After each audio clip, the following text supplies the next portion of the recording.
బంగారం కొనేందుకు రెడీ అవుతున్నారా? అయితే మీకు గుడ్ న్యూస్. ఏంటని అనుకుంటున్నారా? అయితే మీరు ఖచ్చితంగా ఈ విషయం తెలుసుకోవాల్సిందే. బంగారం ధరలు దిగి వచ్చాయి. గోల్డ్ కొనుగోలు చేయాలని భావించే వారికి ఇది మంచి తరుణం అని చెప్పుకోవచ్చు. దేశీ మార్కెట్లో బంగారం ధరలు దిగి రావడంతో తెలుగు రాష్ట్రాల్లో కూడా అదే ట్రెండ్ కొనసాగింది. దీంతో బంగారం ధరలు వెలవెలబోతున్నాయి. గోల్డ్ ప్రియులకు ఇది ఊరట కలిగించే అంశం అని చెప్పుకోవచ్చు. ఇంతకీ బంగారం ధరలు ఎంత తగ్గాయి, కొత్త రేట్లు ఎలా ఉన్నాయి వంటి అంశాలు ఇప్పుడు తెలుసుకుందాం. హైదరాబాద్లో బంగారం ధరలు జూన్ 17న దిగి వచ్చాయి. 22 క్యారెట్ల బంగారం ధర 66,500 రూపాయల నుంచి 66,300 రూపాయలకు పడిపోయింది. అంటే గోల్డ్ రేటు ఈ రోజు 200 రూపాయలు పడిపోయిందని చెప్పుకోవచ్చు. ఇది సానుకూల అంశం.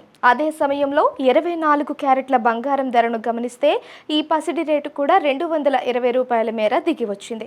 ఈ గోల్డ్ రేటు 72,550 నుంచి 72,330కు పడిపోయింది.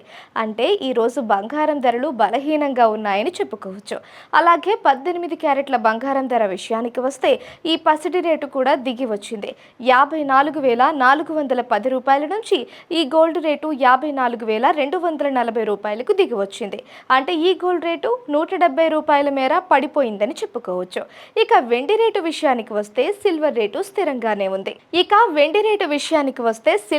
స్థిరంగానే ఉంది. నిన్న ఏ రేట్ అయితే ఉందో నేడు కూడా అదే రేటు కొనసాగింది. కేజీ వెండి ధర 95,600 రూపాయల వద్ద ఉంది.